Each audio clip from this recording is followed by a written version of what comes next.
उनके घर में घुसे, उनकी मस्जिद में घुसे, वीडियो भी अल्हम्दुलिल्लाह बन गई। वरना ये इनको कहो ना दिन में अगर कोई शाह तौहीद का कहे ना दिन के वक्त कि ये दिन है, कहेंगे नहीं रात के 12 बज चुके हैं, तो ये मानने के लिए तैयार नहीं है। तो वीडियो भी बन गई, उनके घर में बैठ के ललकारा, फिर उन्हें ये कहा, फोन नंबर दिया, सब कुछ दिया कि अगर आप में हिम्मत हो तो किसी मकाम पे आ जाएं। हमें बड़ा ताज्जुब था कि किसी के घर में जाकर उसको कहना और उसके स्टेज मस्जिद के मिंबर पे जाके कहना कि आप में हिम्मत है, मैं जहां बैठा हूं घर से तशरीफ ले आए, और हजरत साहब की तबीयत खराब हो, तबीयत नाजुक हो, ब्लड प्रेशर तेज हो और प्रेशर लीक होने का खतरा हो और वो बाहर ना आ सके, और फिर हमारे उलमा इंतजार करते रहें, और फिर बाद के अंदर भी सिवा प्रोपेगेंडा और जुबानी कशमकश के हिम्मत न पड़े। तो अब हम हैरान थे कि आदमी फिर वो जिंदा कैसे है, उसे तो गटर में छलांग लगा के मर जाना चाहिए था, फिर गुजरांवाले की जमीन में नाच भी रहा है और फिर वही अपनी आतें कर रहा है। लेकिन मुझे ये राज मुनकशिफ हुआ है हाफजाबाद के अंदर, राम के चट्ठा के अंदर। अब मुझे पता चला है कि वो लोग क्यों नहीं आ रहे थे मस्जिद के अंदर। वहां पर गए तो वहां पर तो हमारा जलसा था, हजरत भी वहां मौजूद थे, मौलाना सदीक मुआविया साहब भी मौजूद थे और हजरात भी। तो इनका काम होता है शरारतें करना। हमारा जलसा हो रहा था, कोई मुनाजरे के ना डेट ना तारीख ना कुछ। तो इन्होंने ये समझा कि जब लोग कुरान और सुन्नत के दलाइल सुनेंगे तो जाहिर बात है अवाम तो किसी पार्टी की नहीं होती, वो तो कुरान और सुन्नत की होती है, तो वो लाजमन मुतासिर होंगे। तो अब इन्होंने जब जलसा खत्म हो गया, वहां स्टेज पर मैंने कहा किसी ने कोई सवाल करना है वो करे, सवालों जवाब सारे हो गए। अब जलसा खत्म हो गया, हम बैठक पे जाके बैठे तो कहते हैं जी हमारे उलमा आ रहे हैं, हम मुनाजरा करेंगे। हमने कहा बड़ी बात है, आप मुनाजरा करेंगे, ठीक है, लंबी बात, वो तो वाकया है। तो हमने कहा आ जाएं। जब वहां पहुंचे तो एक मौलवी अशरफ बलोच था और एक वो पता नहीं कोई और था साथ, कोई गुमनाम। तो वो आके सामने बैठ गए। ये कहता है हम मुनाजरा करेंगे, वो जो आधी सफेद दाढ़ी थी कहते हैं हम मुनाजरा करेंगे। मैंने कहा अच्छी बात है। मैंने पूछा आप क्या करना चाहते हैं, कैसे तशरीफ लाए हैं?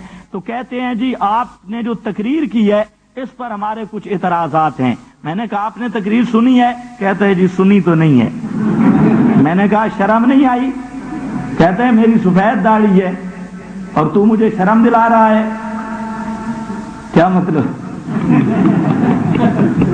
अब तो मेरी सफेद हो चुकी है, सारी जिंदगी शर्म नहीं की, अब तू मुझे शर्म याद दिलाता है।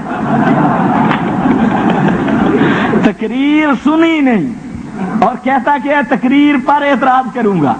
अब अंदाजा करें बगैर सुनने के। अब फिर बात शुरू हो गई। तो वो कहता है दूसरा जो मौलवी साहब था उसने सीधी बात की है, मैं उसकी तारीफ करता हूं। उसने बात ये कि बाकी तो अपने सारे वही प्रोपेगेंडा ग्रुप, लेकिन एक बात उसने सीधी की। उसने कहा जी हम ना बात कर सकते हैं, ना हमें दावे का पता है, ना मुद्दई का पता है, ना मुद्दा अलह का पता है, हम कोई चीज नहीं जानते, हम सिर्फ शरायत तय करने के लिए आए हैं, मुनाजरा उलमा करेंगे। अब देखो बात तो उसने सीधी कर दी। तो अब जब बात होती रही, आखिर में अकीदा शरायत वगैरह लिखे गए, दो चार बातें हुई, पता चला कि नीचे जो मौलवी अशरफ के नीचे बिस्तर था वो खराब हो चुका है। अब वो कहते हैं सुना है, अभी मुझे एक साथी बता रहा था कि वो दूसरा मौलवी कहता है शाह तौहीद वालों ने एक ज्यादती की है। वो कैसी? कहता है कि सिर्फ उस मौलवी साहब का मूत्र निकला तो ये आख दिन नाल पाखाना भी है। ये अभी मुझे बता रहे थे, सिर्फ मूत्र निकला था। और ये भी कहते हैं ये साथ दूसरी शिक भी मिला देते हैं। भाई हमारे पास दूरबीन तो थी नहीं, हमने तो बिस्तर गीला देखा और उसकी शलवार की हालत पिछली तरफ से भी खराब थी, अगली तरफ से भी। तो अब हम क्या समझे कि वो पेशाब वो बॉल था या बराज था, वो आगे से आया या पीछे, हमें क्या पता। तो अब मुझे समझ आई है कि वो लोग क्यों नहीं मस्जिद में आ रहे थे, उन्हें इस चीज का खतरा था। जब हजरत गए वो मुहिम्मा हल नहीं हुआ, वो नुक्ता हमारी समझ में नहीं आ सका کہ तूफानी साहब और तूफान बदतमीजी वगैरह वो मस्जिद में क्यों नहीं आए, हालांकि वो डींगे मारते रहे, खुद टाइम दिया, तो वो बेचारे मजबूर थे। मैं उनकी तरफ से आप हजरात के सामने माजरत करता हूँ, वो मजबूर थे, उन्हें खतरा था अगर हम मस्जिद में आ गए तो मस्जिद की तलवीस का इम्कान गालिब है, इसलिए वो नहीं आ सके। बहरहाल अब इन दोस्तों का जो तरीका है, मैंने आज तकरीर नहीं करनी, तकरीरें बहुत की हैं, आज सिर्फ गपशप होगी। तो इन लोगों का जो तरीका है बेऐन ही बरेलवियों वाला, तवज्जो है, आप देख लें। बरेलवी कहते थे कि उलमाए देवबंद ये नबी को नहीं मानते। ईमान से बताओ, ऐसी बात थी? प्रोपेगेंडा करते कि उलमाए देवबंद ये नबी के बेअदब हैं, नबी के गुस्ताख हैं, ये पैगंबर को नहीं मानते, ये मौइज़ात के मुनकर, ये करामात के मुनकर। ये बरेलवी प्रोपेगेंडा था। और वो कहते कि ये हयात के मुनकर हजरत शाह इस्माइल शहीद रहमतुल्लाह अलैह पे ये मौलवी अहमद रजा ने बोहतान लगाया कि माज़ अल्लाह उनका नजरिया ये है कि नबी पाक अलैहिस्सलाम मिट्टी से मिट्टी हो गए हैं। मौलवी अहमद रजा ने हजरत शाह इस्माइल शहीद पे ये इल्जाम दिया कि शाह इस्माइल शहीद के नजदीक माज़ अल्लाह, ये उसने अकीदा जिम्मा लगाया कि वो नबी के जिस्म को भी महफूज नहीं मानता। और इसी तरीका से इन्होंने इतना शोर किया कि ये लोग दरूद को नहीं मानते। बरेलवी कहते हैं ये देवबंदी हजरात जो है ये दरूद के मुनकर हैं, दरूद नहीं मानते, ये नबी का नूर नहीं मानते, ये करामात नहीं मानते, ये नबी को माअज़ल्लाह अपने जैसा बशर मानते हैं। और ये कहते हैं कि नबी पाक अलैहिस्सलातु वस्सलाम का इल्म जानवरों के बराबर है। ये बरेलवियों का बोहतान था उलमाए देवबंद पर। अब वो तो बेचारे अपनी में पड़ गए, अब उन्हें तो सफाइयां पेश करनी पड़ गई अपने अकीदा और ईमान की। अब ये दोस्त आए, इन्होंने उलमाए देवबंद के तर्जुमानों पर वही एतराज शुरू किया जो बरेलवी उलमाए देवबंद पर करते थे। इन्होंने ये कहा, प्रोपेगेंडा किया, मुस्तकिल प्रोपेगेंडा मुहिम के तहत कहते हैं हयातुन नबी को नहीं मानते, ये अज़ाब व सवाब कब्र को नहीं मानते, ये नबी की हयात को नहीं मानते।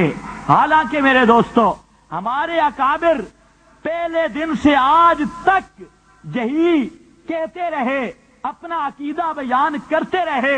अगर मुझ पे एतमाद ना आए, तस्कीनो सुदूर के अंदर मौलाना सरफराज साहब सफदर ने हमारे अकाबिरीन की तहरीरें जिक्र की हैं और जो जिस तहरीर को बतौर अकीदा के पेश किया, हमारे उलमाए किराम ये पेश करते रहे कि हम हयात के मुनकर नहीं हैं, हम हयात मानते हैं, लेकिन वो हयात बरज़ख की है, दुनिया की नहीं है।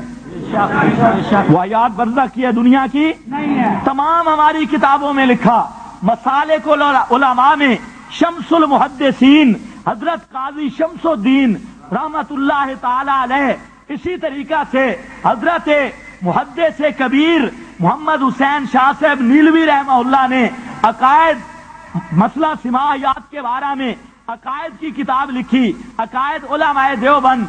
और इसी तरीका से निदाए हक के अंदर बार बार लिखा कि भाई हम हयात के मुनकर नहीं, हम अज़ाब व सवाब कब्र के मुनकर नहीं।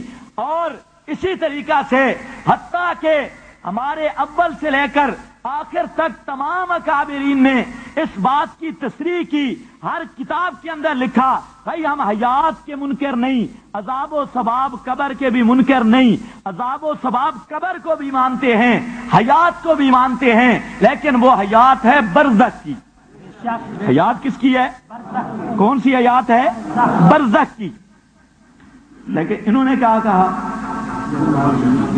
इन्होंने पहले दिन से रटा लगाया, ये हयात को नहीं मानते, ये अज़ाब व सवाब कब्र को नहीं मानते, और ये इस कब्र को नहीं मानते, ये इस जिस्म को नहीं मानते, ये जिस्म मिसाली कहते हैं, ये इस कब्र के मुनकर हैं, ये फलां। इन्होंने इब्तिदा से यही झूठ बोलना शुरू किया और इस दजल और फरेब और धोखाधड़ी के अंदर लोगों को ये बावर कराया कि शातु तौहीद वाले जी हयात के मुनकर हैं, ये सब चीजों के मुनकर हैं, बेऐनी वही बरेलवियों वाला प्रोपेगेंडा।